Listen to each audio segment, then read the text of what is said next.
నమస్కారం ETV news కి స్వాగతం. ముందుగా ముఖ్యాంశాలు. దేశ రాజధాని ఢిల్లీని ఠారెత్తిస్తున్న ఎండలు. 52.3 డిగ్రీల గరిష్ట ఉష్ణోగ్రత నమోదు. బయటకు వచ్చేందుకు భయపడుతున్న ప్రజలు.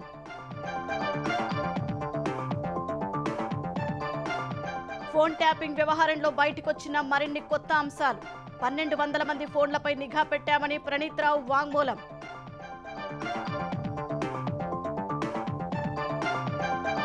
ప్రజల దృష్టి మరల్చేందుకే రోజుకో వాంగ్మూలం బయటకిస్తున్నారన్న భారాస. సిబిఐ విచారణ జరిపించాలని కాంగ్రెస్ భాజపా డిమాండ్. తుది దశకు చేరిన తెలంగాణ రాష్ట్ర గీతం చిహ్నం రూపకల్పన ప్రక్రియ. ఉద్యమ స్ఫూర్తిని ప్రతిబింబించే విధంగా విస్తృత కసరత్తు.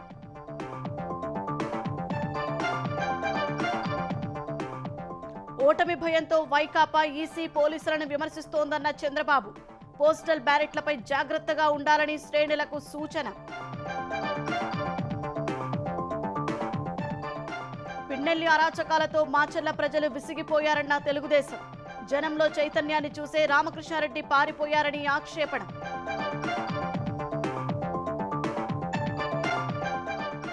ప్రపంచ దేశాల సూచనలు బేఖాతరు చేస్తున్న ఇజ్రాయెల్. రఫా పట్టణంపై ఉధృతంగా దాడులు. హమాస్ నేతల కోసం ముమ్మర గాలింపు.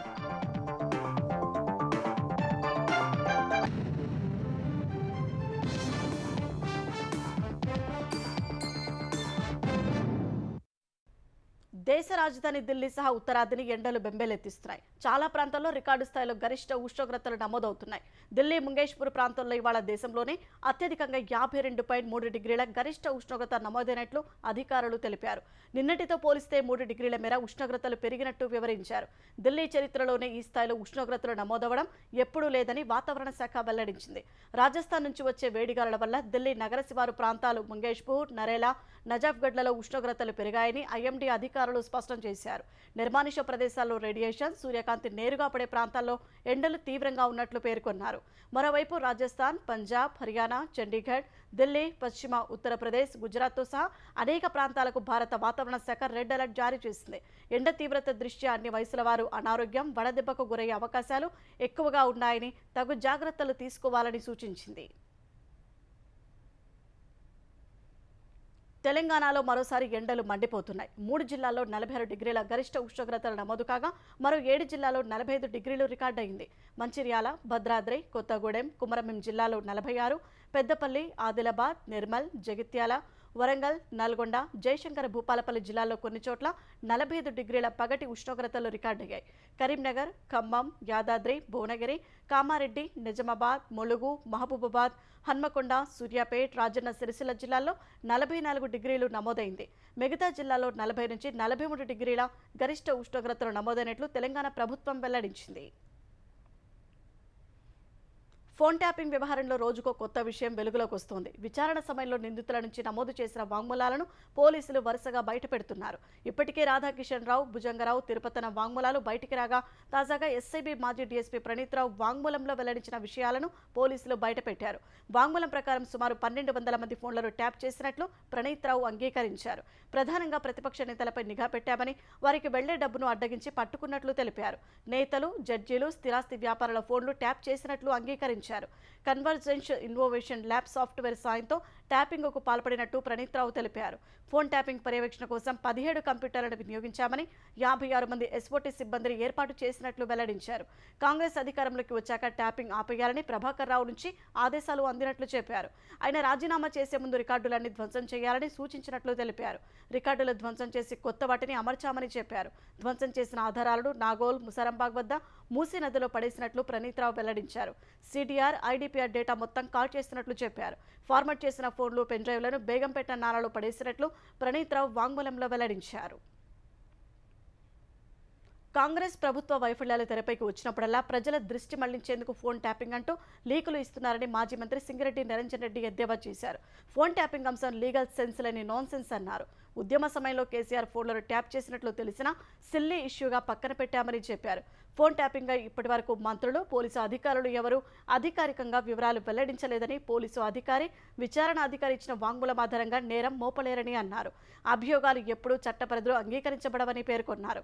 అవసరమైతే న్యాయస్థానాన్ని ఆశ్రయిస్తామని చెప్పారు. కేసీఆర్కు లై డిటెక్టర్ పరీక్షలు నిర్వహించాలని సీఎం అంటున్నారని, ఓటుకు నోటు కేసులో దొరికిన రేవంత్ రెడ్డికి లై డిటెక్టర్ వద్దా అని నిరంజన్ రెడ్డి ప్రశ్నించారు. ఎవరో పోలీస్ ఆఫీసర్కో లేకుంటే ఎవరో ఒక అధికారికో ఎవరి మీద కోపం ఉండి చట్ట వ్యతిరేకమైనటువంటి పని ఏదైనా సొంతం చేసి వచ్చి నాకు ఫలానా ఆయన చెప్పిండు కాబట్టి నేను చేసినట్టు చెల్లుబాటు అవుతుందండి. ముఖ్యమంత్రి పెద్ద ఆయన చెప్పిండు కాబట్టి నేను చేసిన ఒక ఆయన చెప్పినట్లు, హరీష్ రావు చెప్పిండు కాబట్టి నేను చేసినాను ఇంకొక ఆయన చెప్పినట్లు వాళ్ళ స్టేట్మెంట్లను రికార్డ్ చేసినాము. ఈ స్టేట్మెంట్ల ప్రకారంగా వీళ్ళు ముద్దాయిలవుతారని దాన్ని కంక్లూడ్ చేయడం ఇదంతా కూడా నాన్ సెన్స్. ఆరోపణలు చేయడానికి ఎన్నైనా చేయొచ్చు, అంతిమంగా తెలిసినప్పుడు కదా తెలిసేది. ఏ ఆధారాలు లేకుండా ఒట్టి ఆరోపణలతోనే వాళ్ళ మీరు కథా సీరియల్ నడిపిస్తున్నారే. కానీ నేరుగా ప్రజాస్వామ్యబద్ధంగా ఎన్నుకోబడినటువంటి ప్రభుత్వాన్ని కూల్చడం కోసం పెద్ద కుట్ర చేసి కుట్రలో ఒక పాత్రదారుడిగా డబ్బులు తీసుకొని పోయి పట్టుబడినటువంటి వ్యక్తి అలా రాష్ట్ర ముఖ్యమంత్రి సీట్లో కూర్చున్నాడు. ప్రజలకు అర్థం కాదనండి ఇదంతా. అనేక ప్రభుత్వాల కాలంలో అనేక ఇన్సిడెంట్స్ జరిగినాయి. వాటన్నిటికీ ఆయా మంత్రి మండలి ఆయా ముఖ్యమంత్రులు బాధ్యత వహిస్తారా? అప్రతిష్ట పాలు చేసేటట్లుగా వార్తా కథనాలు లీకులు ఇచ్చి చేయడం అనేటువంటిది అసమంజసమే కాదు, అవసరమైతే చట్టపరమైన చర్యలు కూడా మేము ఉపక్రమిస్తాం. ఫోన్ ట్యాపింగ్ విషయంలో నాటి కేసీఆర్ ప్రభుత్వం దేశద్రోహానికి పాల్పడిందని భాజపా ఎంపీ లక్ష్మణ్ విమర్శించారు.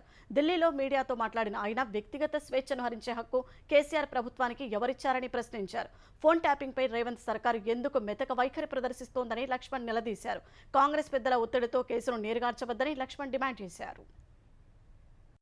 నీకు ఏమాత్రం చిత్తశుద్ధి ఉందా? రేవంత్ రెడ్డి గారు నీ మీద ఒత్తిడి లేవని నీకు ఢిల్లీ పెద్దల నుంచి భావించినట్టయితే వెంటనే ఆ యొక్క పాత్రదారులతో పాటు సూత్రధారులను కూడా మీరు చర్యలు తీసుకోవాల్సిన అవసరం ఉంది. మరి వెంటనే సిబిఐ దర్యాప్తు ద్వారా నీళ్లకు నీళ్లు పాలకు పాలు తేల్చాల్సిన బాధ్యత మీ మీద తప్పితే లేనట్లయితే బీఆర్ఎస్ పట్టిన గతే కాంగ్రెస్ పడుతుందని, మరి ప్రజలు తిరగబడే స్థాయి కూడా వస్తుందని చెప్పి కూడా నేను హెచ్చరిస్తా ఉన్నాను. మరోవైపు ఫోన్ ట్యాపింగ్పై సీబీఐతో విచారణ జరిపించాలని కాంగ్రెస్ ఎమ్మెల్సీ జీవన్ రెడ్డి డిమాండ్ చేశారు. జగిత్యాలలో మీడియాతో మాట్లాడిన ఆయన ఫోన్ ట్యాపింగ్ వ్యవహారానికి ప్రధాన బాధ్యుడు కేసీఆర్ అని ఆరోపించారు. ఈ ట్యాపింగ్ వ్యవహారంలో కేంద్రం కూడా స్పందించాలని జీవన్ రెడ్డి కోరారు. ఫోన్ ట్యాపింగ్ కు ప్రధాన బాధ్యుడు కేసీఆర్. టెలిఫోన్ ట్యాపింగ్ అనేది ఏదైతుందో ఇది కేంద్ర ప్రభుత్వ పరిధిలోకి వచ్చే అవసరం ఉంటుంది. Phone tapping state they can seize of the matter and they can take up the investigation through CBI. Telephone tapping అనేది ఏదైతుందో కేంద్ర ప్రభుత్వ పరిధిలో ఉన్నాం. తప్పకుండా కేసీఆర్ ఏదైతుందో ఇందులో ఫిక్స్ అప్ అయింది. ఓటమికి కారణాలు వెతుకుతున్న వైకాపా నేతలు ఈసీ పోలీసుల తీరుపై విమర్శలు చేస్తున్నారని తెలుగుదేశం అధినేత చంద్రబాబు దుయ్యబట్టారు. విదేశీ పర్యటన ముగించుకుని ఉదయం హైదరాబాద్ చేరుకున్న చంద్రబాబు పార్టీ ముఖ్య నేతలతో టెలికాన్ఫరెన్స్ నిర్వహించారు. ఎల్లుండి పార్టీ చీఫ్ ఎలక్షన్ ఏజెంట్లతో భేటీ కానున్నట్టు తెలిపారు. జూన్ 1న జోనల్ స్థాయిలో కౌంటింగ్ ఏజెంట్లకు శిక్షణ ఇవ్వాలని నేతలను ఆదేశించారు. కౌంటింగ్ రోజు పూర్తి బందోబస్తు ఏర్పాటు చేయడంపై ఈసీ డీజీపీకి లేఖ రాయాలని నిర్ణయించారు. ఏపీలోని 175 నియోజకవర్గాలకు 120 మంది పరిశీలకులను నియమించడంపై ఆయన అభ్యంతరం వ్యక్తం చేశారు. పోస్టల్ బ్యాలెట్ విషయంలో కూడా అప్రమత్తంగా ఉండాలని చంద్రబాబు నేతలకు స్పష్టం చేశారు. పోస్టల్ బ్యాలెట్లపై వైకాపా చేస్తున్న రాద్ధాంతం పట్ల అప్రమత్తంగా ఉండాలని సూచించారు. చంద్రబాబు రేపు సాయంత్రం అమరావతి వస్తారని తెలుస్తోంది. ఎల్లుండి చంద్రబాబు, పవన్ కళ్యాణ్, భాజపా నేతలు సమావేశమవుతారని సమాచారం. మాచర్ల నియోజకవర్గంలో వైకాపా మారణహోమం సృష్టించిందని తెలుగుదేశం నేతలు ధ్వజమెత్తారు. మాచర్ల ఎమ్మెల్యే పిన్నెల్లి అరాచకాలపై పిన్నెల్లి పైశాచికం పేరిట పుస్తకం విడుదల చేసిన నేతలు తెలుగుదేశం అధినేత చంద్రబాబు హయాంలో ఫ్యాక్షనిజం నామరూపం లేకుండా పోయిందని, వైకాపా హయాంలో ఈవీఎంలు కూడా ధ్వంసం చేసే పరిస్థితి వచ్చిందని మండిపడ్డారు. మాచర్ల నియోజకవర్గంలో ఎక్కడ ఏ చిన్న పని జరిగినా పిన్నెల్లికి వాటా కావాల్సిందేనని దుయ్యబట్టారు. పాస్ పుస్తకాల కోసం దరఖాస్తు చేసిన వారి నుంచి కూడా 15,000 దోచుకునే పరిస్థితి ఉందన్న నేతలు పిన్నెల్లి అరాచకాలతో నియోజకవర్గ ప్రజలు విసిగిపోయారన్నారు. ప్రజల్లో చైతన్యం రాబట్టే పిన్నెల్లి పారిపోయే పరిస్థితి వచ్చిందన్నారు. కూటమి అధికారంలోకి వచ్చిన వెంటనే పిన్నెల్లిపై చట్టపరంగా చర్యలు తీసుకుంటామని స్పష్టం చేశారు. 2 లక్షల ఆదాయంతో ప్రారంభమైన పిన్నెల్లి రామకృష్ణారెడ్డి 2,000 కోట్లకు ఎలా ఎదిగాడు? జగన్మోహన్ రెడ్డి నేర సామ్రాజ్యంలో ఇదో కేస్ స్టడీ. ఇతను చేసిన 79 కేసుల్లో అరాచకాలు, అత్యాచారాల్లో దగ్గర 51 సంఘటనలు ఎస్సీ, ఎస్టీ, బీసీ, మైనార్టీ వర్గాల మీద జరిగినాయి. సరస్వతి భూముల కుంభకోణంలో పిన్నెల్లి రామకృష్ణారెడ్డి తమ్ముడు వెంకటరామరెడ్డి ఆ సరస్వతి భూముల కుంభకోణంలో ఆనాటి రైతుల మీద దాడి చేసి ఆ భూములను కాపాడారు. ఆ రోజు నుంచి ఈ అరాచకాలు ఇంకా పెరిగిపోయినాయి. వ్యవస్థలన్నీ కూడా నాశనం చేసి ఒక సిఐ మీద దాడి జరిగితే పోలీస్ మీద 10 రోజులు కేసు పెట్టలేని పరిస్థితిలో వ్యవస్థలు నాశనం చేశారంటే ఈ అరాచక శక్తుల్ని ఏం చేయాలో మరి ప్రజలే ఓటనే ఆయుధంతో బుద్ధి చెప్పారు. విజయవాడలోని మొగల్ రాజపురంలో తాగునీరు కలుషితమై దాదాపు 50 మంది ఆసుపత్రి పాలైన ఘటనపై అధికార యంత్రాంగం ఆలస్యంగా మేల్కొంది. కలుషిత నీరు కారణంగా డయేరియా బారిన పడి ఒకరు చనిపోయారని స్థానికులు చెబుతుండగా ఈ ఉదయం నుంచి అధికారులు దిద్దుబాటు చర్యలు చేపట్టారు. నీటి నమూనాలను సేకరించి మొబైల్ వ్యాన్లలోనే పరీక్షలు జరుపుతున్నారు. సరఫరా అవుతున్న నీటిలో నైట్రేట్స్ ఉన్నట్లు వైద్యులు ప్రాథమికంగా గుర్తించారు. ఈ సమాచారంతో అధికారులు వెంటనే తాగునీటి ట్యాంకులను, పైప్ లైన్లను శుభ్రపరచాలని స్థానికులు డిమాండ్ చేస్తున్నారు. పొద్దున్న 3 మోషన్స్ అయినాయండి. బాగా నీరసంగా ఉంది, కడుపులో నొప్పి వస్తుంది అయినప్పుడల్లా. మురిగ్గా వస్తున్నాయండి 3 రోజుల నుంచి నీళ్లు. మాకు అప్పుడప్పుడు వస్తుంటాయండి, బాగా మురిగ్గా వస్తాయి. ఎవరికి చెప్పినా పట్టించుకోరు.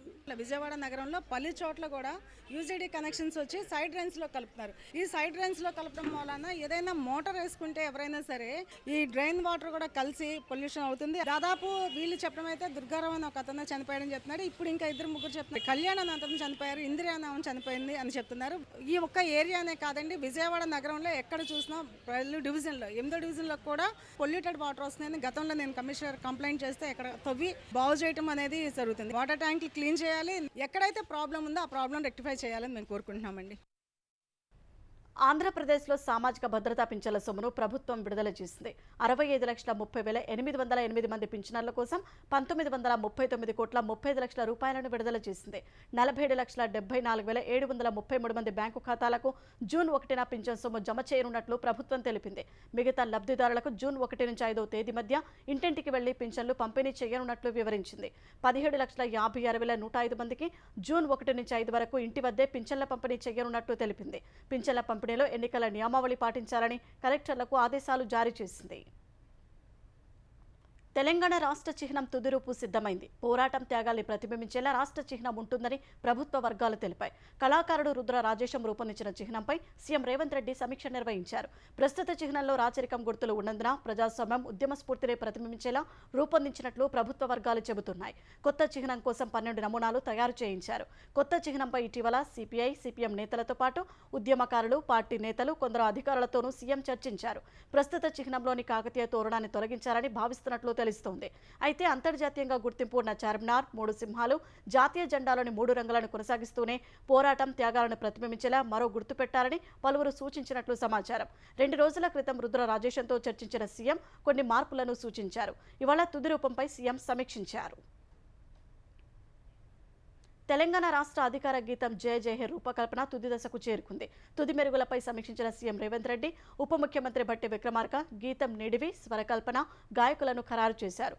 మార్పుల చేర్పులను కవి అందశ్రీ, సంగీత దర్శకుడు కీరవాణి వివరించారు. జూన్ 2న రాష్ట్ర గీతాన్ని ఆవిష్కరిస్తారు.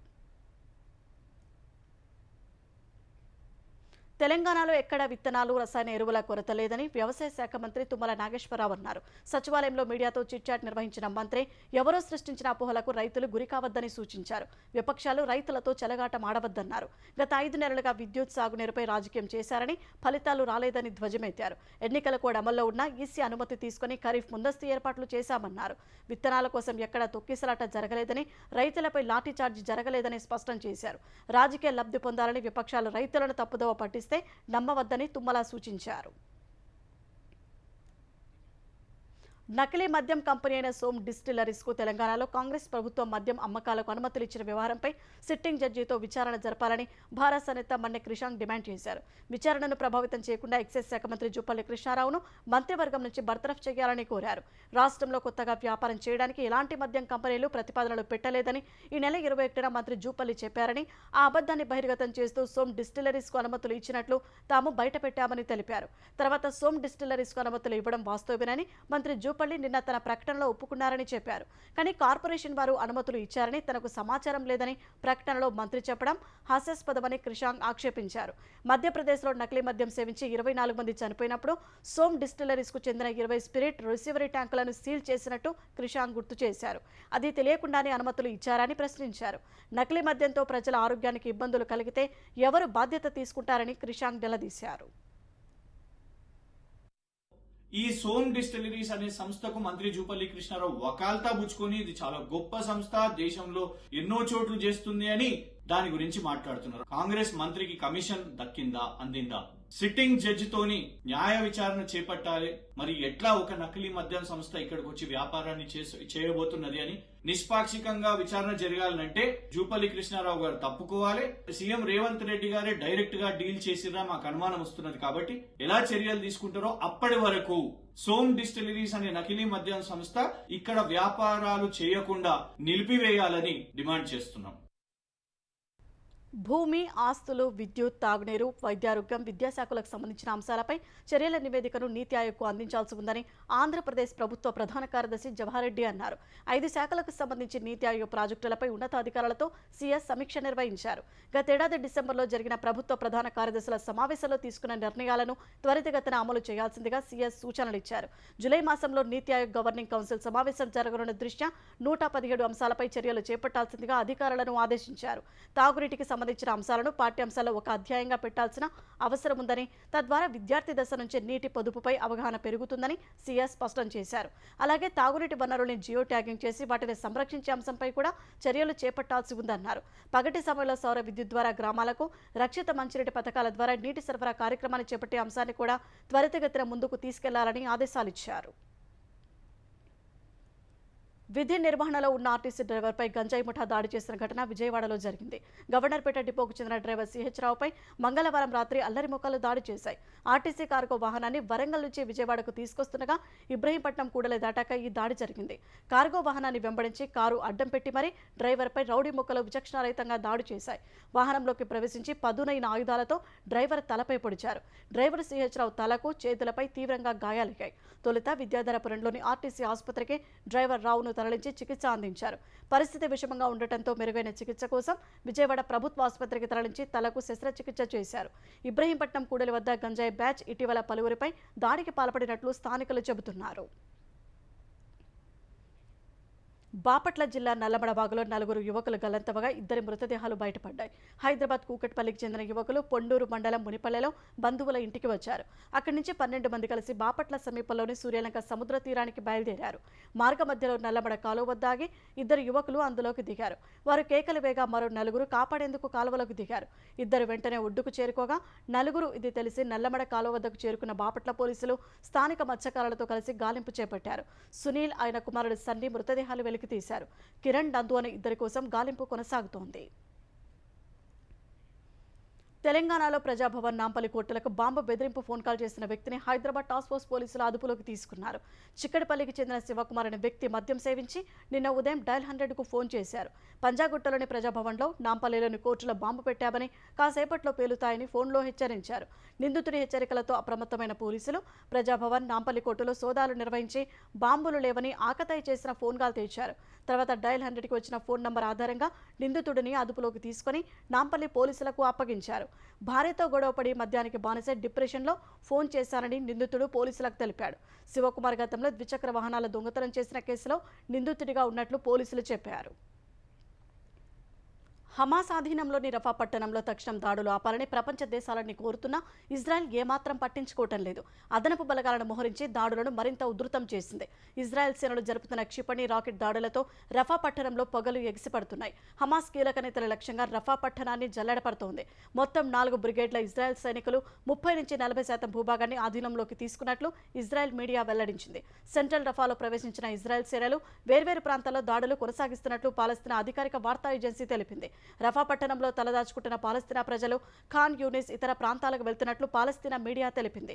రఫా పట్టణానికి సమీపంలో మానవతా జోన్గా ప్రకటించిన అల్ మవాసి ప్రాంతంలో ఇజ్రాయెల్ సేనలు ఇటీవల జరిపిన దాడిలో 37 మంది పాలస్తీనా పౌరులు మృతి చెందగా డజన్ల సంఖ్యలో గాయపడ్డారు. మృతుల్లో అత్యధికులు టెంట్లలో తలదాచుకుంటున్న శరణార్థులేనని తెలుస్తోంది. ఈ దాడిపై తీవ్ర నిరసనలు వ్యక్తమయ్యాయి. పలువురు సెలబ్రిటీలు ఆన్లైన్ వేదికగా ఇజ్రాయెల్ దాడిని ఖండిస్తున్నారు. తక్షణం కాల్పుల విరమణ పాటించాలని ప్రచారం మొదలుపెట్టారు. ఈ నేపథ్యంలో ఆల్ ఐస్ ఆన్ రఫా పదం ట్రెండింగ్గా మారింది. పశ్చిమ బెంగాల్లోని తృణమూల్ ప్రభుత్వం నకిలీ కుల ధృవీకరణ పత్రాల ద్వారా అసలైన ఓబీసీ హక్కులను ముస్లింలకు కట్టబెడుతోందని ప్రధాని నరేంద్ర మోదీ ఆరోపించారు. కలకత్తా హైకోర్టు రద్దు చేసిన తృణమూల్ ఆ తీర్పును అంగీకరించడం లేదని దుయ్యబట్టారు. లోక్సభ ఎన్నికల్లో భాగంగా పశ్చిమ బెంగాల్లోని కగ్ ద్వీప్ బహిరంగ సభలో పాల్గొన్న మోదీ ఓ వర్గాన్ని బుజ్జగించేందుకు తృణమూల్ ప్రభుత్వం బహిరంగంగానే రాజ్యాంగంపై దాడి చేస్తోందని ధ్వజమెత్తారు. అంతేకాకుండా నకిలీ కుల ధృవపత్రాల విషయంలో తృణమూల్ ముస్లింలను తప్పుదో పట్టిస్తున్నట్లు మోదీ తెలిపారు. आज बंगाल के युवाओं को मिलने वाले अवसर ये घुसपैठिए छीन रहे हैं। आपकी जमीन जायदाद पर वो लोग कब्जा कर रहे हैं। पूरा देश चिंतित है।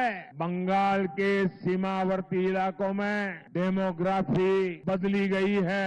इन लोगों ने सीएए का इतना विरोध क्यों किया? सीएए को लेकर इतना झूठ क्यों बोला? लेकिन बंगाल में इन्हें घुसपैठियों को बचाना है। जो हिंदू शरणार्थी है, जो मतुआ समाज के लोग हैं, टीएमसी उन्हें यहाँ नहीं रहने देना चाहती। लेकिन आप चिंता मत करिए, 4 जून के बाद टीएमसी के इन सारे हथकंडों की हवा निकलने जा रही है। చిన్న వ్యాపారాలను కూల్చి పెద్ద పెద్ద బిలియనీర్లకు లాభం చేకూర్చేలా భాజపా విధానాలు మారాలని కాంగ్రెస్ జాతీయ ప్రధాన కార్యదర్శి ప్రియాంక గాంధీ అన్నారు. ఎందుకంటే కమలం పార్టీ విధానాలతో చిన్న వ్యాపారాలు భారీ నష్టాలు వచ్చాయని ఆరోపించారు. హిమాచల్ ప్రదేశ్ మండీలో ఎన్నికల ప్రచారం చేసిన ప్రియాంక నోట్ల రద్దు, జీఎస్టీలతో దేశవ్యాప్తంగా చిన్న తరహా వ్యాపారాలపై పెద్ద ప్రభావం చూపిందని ఆందోళన వ్యక్తం చేశారు. ప్రధాని నరేంద్ర మోదీ 10 ఏళ్ల పాలనలో ఉపాధి కల్పన దాదాపు నిలిచిపోయాయని ప్రియాంక విమర్శించారు. గత 45 ఏళ్లలో భారత్లో ఎప్పుడూ లేనంత స్థాయికి నిరుద్యోగం పెరిగిందని వివరించారు. ఇండియా కూటమి అధికారంలోకి వస్తే చిన్న మధ్యతరహా వ్యాపారాలను అభివృద్ధిలోకి తీసుకువస్తామని ప్రియాంక హామీ ఇచ్చారు. ఢిల్లీ మద్యం కేసులో మధ్యంతర బెయిల్పై విడుదలైన ఢిల్లీ సీఎం అరవింద్ కేజ్రీవాల్ మరిన్ని రోజులు బెయిల్ కోసం చేస్తున్న ప్రయత్నాలు ఫలించలేదు. వైద్య పరీక్షల కోసం మధ్యంతర బెయిల్ను మరో 7 రోజులు పొడిగించాలని ఆయన దాఖలు చేసిన పిటిషన్ను అత్యవసరంగా లిస్టింగ్ చేసేందుకు సుప్రీంకోర్టు రిజిస్ట్రీ తిరస్కరించింది. రెగ్యులర్ బెయిల్ కోసం దిగువ కోర్టును ఆశ్రయించే స్వేచ్ఛ కేజ్రీవాల్కు ఉందని పేర్కొంది. అందుకే ఆయన అభ్యర్థులను స్వీకరించలేమని సుప్రీంకోర్టు రిజిస్ట్రీ స్పష్టం చేసింది. లోక్సభ ఎన్నికల ప్రచారం చేసేందుకు ఈ నెల 10న 21 రోజులు మధ్యంతర బెయిల్ మంజూరు చేసిన సుప్రీంకోర్టు జూన్ 2న లొంగిపోవాలని కేజ్రీవాల్కు సూచించింది. ఢిల్లీ మద్యం కేసులో భాగంగా మనీ లాండరింగ్ కేసులో భారత ఎమ్మెల్సీ కవిత సహా ఇతర నిందితులపై ఈడీ దాఖలు చేసిన అనుబంధ ఛార్జిషీట్ను రౌస్ అవెన్యూ కోర్టు పరిగణలోకి తీసుకుంది. ఈ నెల 10న మద్యం విధానానికి సంబంధించిన మనీ లాండరింగ్ కేసులో అనుబంధ ఛార్జిషీట్ దాఖలు చేసిన ఈడీ కవిత, చరణ్ ప్రీత్, దామోదర్ శర్మ, ప్రిన్స్ కుమార్, అరవింద్ సింగ్లను నిందితులుగా పేర్కొంది. ఈడీ అరెస్టుతో ప్రస్తుతం జ్యుడిషియల్ కస్టడీలో ఉన్న కవిత, చరణ్జీత్లకు రౌస్ అవెన్యూ కోర్టు ప్రొడక్షన్ వారెంట్లు జారీ చేసింది. దామోదర్ శర్మ, ప్రిన్స్ కుమార్, అరవింద్ సింగ్ను అరెస్టు చేయకపోవడం వల్ల వచ్చే నెల 3న కోర్టుకు హాజరు కావాలని సమన్లు జారీ చేసింది. తదుపరి విచారణ జూన్ 3కి వాయిదా వేసింది. గగనతలం నుంచి ఉపరితలంపై ఉన్న లక్ష్యాలను ఛేదించగల రుద్ర M2 క్షిపణిని DRDO విజయవంతంగా పరీక్షించింది.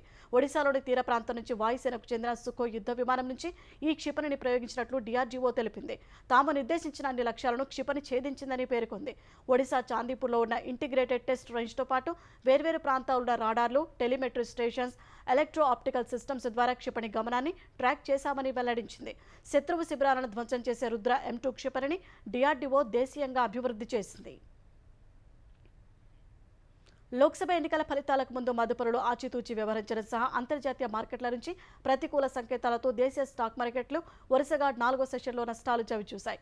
గత సెషన్లో 220 పాయింట్లు తగ్గిన సెన్సెక్స్ ఇవాళ ఏకంగా 667 పాయింట్ల పతనమైంది. ఈ ఉదయం క్రితం ముగింపు కంటే 343 పాయింట్ల దిగువన 74,827 పాయింట్ల వద్ద BSE సూచీ ప్రారంభమైంది. మొదట్లో 74,986 పాయింట్ల గరిష్ట స్థాయి నమోదు చేసింది. తర్వాత అమ్మకాల ఒత్తిడి పెరిగి 74,454 పాయింట్ల కనిష్ట స్థాయికి పడిపోయింది. చివరకు 74,503 పాయింట్ల వద్ద స్థిరపడింది. జాతీయ స్టాక్ ఎక్స్చేంజ్ సూచీ నిఫ్టీ 183 పాయింట్లు తగ్గి 22,705 వద్ద ముగిసింది. భారత్, చైనా సైన్యం సుడాన్లో సరదాగా ఆడిన టగ్ ఆఫ్ వార్కు సంబంధించిన వీడియో సోషల్ మీడియాలో వైరల్గా మారింది. ఈ ఆటలో భారత్ విజయం సాధించగా మన దేశ సైన్యం ప్రదర్శన ముందు డ్రాగన్ సైనికులు తేలిపోయారు. ఐక్యరాజ్య సమితి పీస్ కీపింగ్ మిషన్లో భాగంగా భారత్కు చెందిన కొంతమంది సైనికులు సూడాన్లో విధులు నిర్వర్తిస్తున్నారు. ఈ క్రమంలో అక్కడే ఉన్న చైనా సైనికులతో స్నేహపూర్వకంగా టగ్ ఆఫ్ వార్ను ఆటను నిర్వహించగా మన వాళ్లు విజయం సాధించి తమ పోరాట పటిమను చాటారు. మరోవైపు ఐరాస అంతర్జాతీయ శాంతి పరిరక్షకుల దినోత్సవాన్ని పురస్కరించుకుని భారత్కు చెందిన మేజర్ రాధికా సేన్కు UN military gender advocate of the year అవార్డును ఐరాసస్ సెక్రటరీ జనరల్ ఆంటోనియో గుటెరెస్ ప్రదానం చేశారు. డెమోక్రటిక్ రిపబ్లిక్ ఆఫ్ కాంగోలో బాలికలు, మహిళల హక్కుల కోసం పాటుపడటంతో పాటు వారిని లైంగిక వేధింపుల నుంచి విముక్తి కల్పించారని గుటెరెస్ కొనియాడారు.